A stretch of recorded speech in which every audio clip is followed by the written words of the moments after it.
Olá, eu sou Eutímio Carvalho, você está no canal Mistérios do Mundo. Hoje vamos concluir a nossa aventura, onde garotos entraram no velho casarão e descobriram segredos assustadores.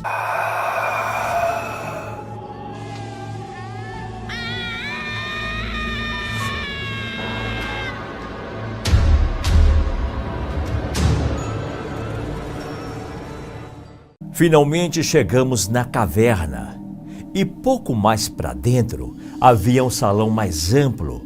No centro dele existia como se fosse uma pedra em forma de caixa e na tampa várias figuras que lembravam hieróglifos antigos esculpidos na parte superior da pedra. Dela emergia uma energia que podia ser sentida por todos nós. Micaela pegou o objeto em forma de estigma que a gente tinha encontrado na mata e colocou em um compartimento sobre a pedra e pressionou.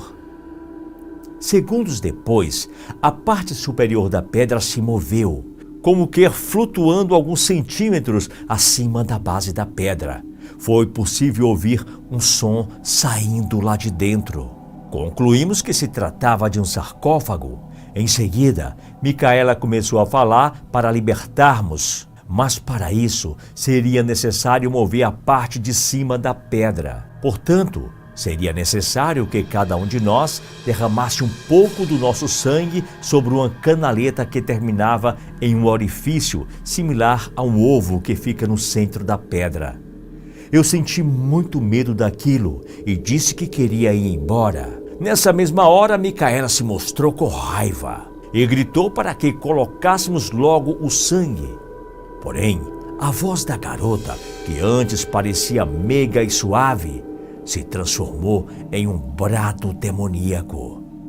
O senhor, que parecia o meu avô, começou a gritar rapidamente, falando que precisava de sangue para completar o ritual. Saímos correndo em direção à entrada da caverna. Sentimos como se alguém estivesse nos seguindo, mas andando pelo teto. Assim que chegamos na entrada, deparamos com Estevam e Lucinda, os zeladores do casarão.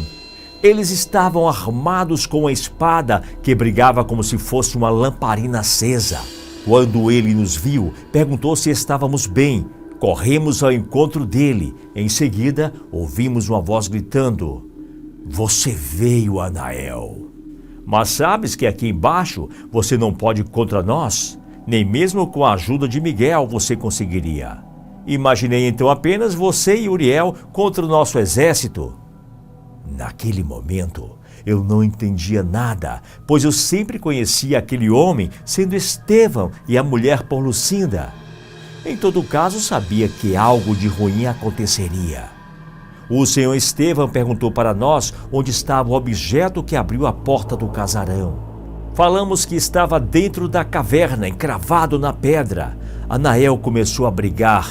Era uma luz tão forte que momentaneamente cegou a todos nós, inclusive Micaela e o misterioso ser que a acompanhava. Nesse momento, eu ouvi Anael falar: "Uriel, rápido, vá buscar a chave." Pouco depois, Uriel voltou trazendo a chave que abriu a porta. Então percebemos que todos ali não tinham a mesma aparência física. O senhor Estevam e sua esposa Lucinda possuíam asas como uma águia e vestiam uma armadura que irradiava a luz própria. Nesse momento, Anael bateu sua espada na rocha com força e depois disse: "Hécate, você continuará presa aqui nesse mundo. Não permitirei que habite nos mundos dos homens." Então descobri que a doce Micaela, na verdade, era um demônio que a todo tempo nos enganou. Ainda não estávamos seguros, mesmo ao lado daqueles seres magníficos, pois Micaela assumiu a forma de Hécate. E mesmo mantendo uma aparência humana, se mostrou muito forte e malvada. Ela deu ordem para que o homem que pensei ser o meu avô nos atacasse. Aquele homem de aparência meiga começou a se transformar em um ser deformado. Olhos vermelhos, garras, pernas tortas, exalavam odor de amônia. As outras criaturas também o cercaram. Anael se colocou em batalha contra aqueles demônios, enquanto Uriel nos levava até próximo da saída daquele mundo. Ao nos deixar, ela entregou a chave em minha mão e nos ordenou que quando passássemos pela porta, deveríamos colocar novamente a chave para trancar a porta por fora, pois ela não pode ser aberta do lado de dentro. E quando ela estivesse trancada, deveríamos destruir a chave. Ela então voltou para ajudar Anael e nós seguimos para a saída.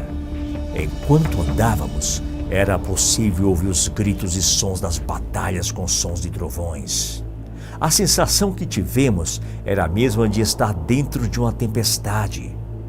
Pouco tempo depois, chegamos no local onde entramos. Passamos pela porta, mas relutei em fechar, pois não sabia o que aconteceria com seu Estevão e Lucinda naquele mundo. Meus amigos gritavam para que eu trancasse a porta, mas sentia que ainda não era tempo, pois nutria a esperança de que seu Estevão voltasse. Devido à minha demora, de repente, uma mão com garras passou pela porta. Todos nós gritamos apavorados. De repente, ouvimos um urro e a mão recuou. Depois ouvi a voz de seu Estevão. Ele e a dona Lucinda passaram pela porta. Os dois estavam em sua forma humana, mas carregavam as espadas. Após eles passarem, fechei a porta e retirei o objeto que funcionava como uma chave. Os dois pareciam muito feridos. Nós os ajudamos, levando-os para a sala e colocando-os no sofá.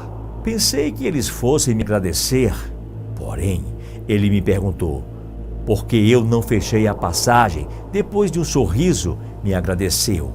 Menino desobediente, na próxima vez, faça o que tem que ser feito. De maneira inexplicável, poucos minutos depois, eles se recuperaram totalmente. Nenhum ferimento havia em seus corpos. Eles revelaram que alguns portais servem de passagem entre os mundos, mas que alguns desses portais mantêm demônios antigos presos, separados da humanidade. Depois, ele nos perguntou se não era hora para a gente estar na escola. Então demos conta que tudo aquilo que passamos não durou mais que poucos minutos. Era como se naquele lugar o tempo corresse bem mais lentamente. Fomos para a escola, levando nas mochilas as mais fantásticas aventuras de nossas vidas. Prometemos não falar nada sobre o ocorrido, e mesmo para os nossos pais. Na semana seguinte, um outro casal passou pela rua e entrou no casarão. Estranhamos. E quando eles voltaram, perguntei onde estava o senhor Estevão e dona Lucinda. O homem nos disse que eles tinham ido embora da cidade.